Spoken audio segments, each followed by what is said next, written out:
Tulfo, hindi lang sa akin ha. Kakayahan nito mababa pero hindi lang yun, bastos. Hindi ka lang rude, talagang bastos ka.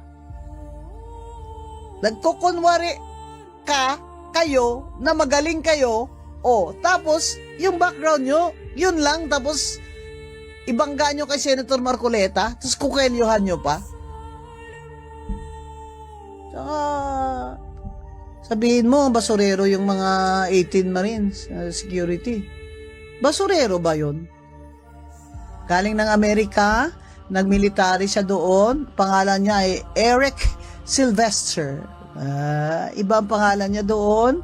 At sabi, according to some reports, na he faked his citizenship para makatrabaho siya sa US military, and then nung nabuking siya, umuwi siya dito sa Erwin.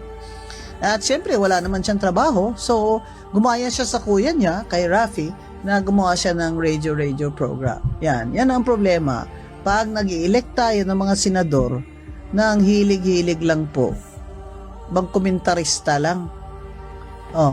Tony Guanzon, ikaw din komentarista ka rin Uy, no, lawyer kaya ako bago ako nagkomentarista.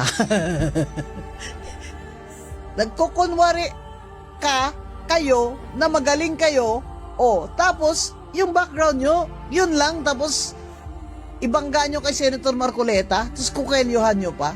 Itong mga Tulfo, binugbog ito ni Claudine Barreto at ni Raymart Santiago Hindi ba na-black eye ito? Na-black eye ito, di ba, mga Tulfo na ito? Black eye.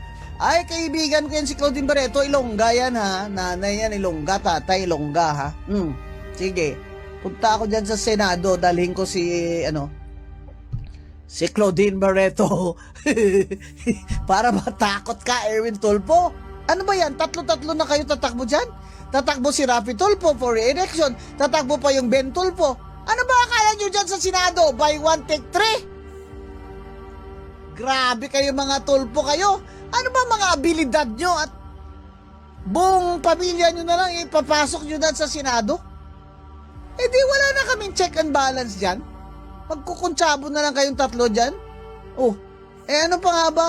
Ito ang kaiibang political dynasty. Tatlong Tulfo sa Senado. Alam mo, sakit sa bangs. Buti sana kung mga abogado kayo din parang may silbi naman anong hinalal kayo ng mga tao Pero si Erwin Tulfo, hindi lang sa akin ha. Kakayahan nito mababa pero hindi lang yun, bastos. Bastos ka, Erwin Tulfo. Hindi ka lang rude, talagang bastos ka. Saka, sabihin mo, basurero yung mga 18 Marines security. Basurero ba yun? Nagsilbi yun sa bayan. Diba? They already laid their lives on the line for our country. Ikaw, anong nabigay mo sa amin na service to the country? Diba? Nagmilitary ka pa sa Amerika. Dapat hindi ka nga dapat senador kasi you have divided loyalty. Mamaya, yung loyalty mo dun sa Amerika sweldo ka rin dun Diba? Hindi dapat ka nagsenador. Ngayon, kung nagsenador ka, nandiyan ka na rin lang. Sana naman, ayusin mo naman yung mo. Mag-aral ka naman, tapos yung ugali mo. Huwag yung kung ayaw sa iyo, astang parang kayang-kaya mo kami lahat dyan.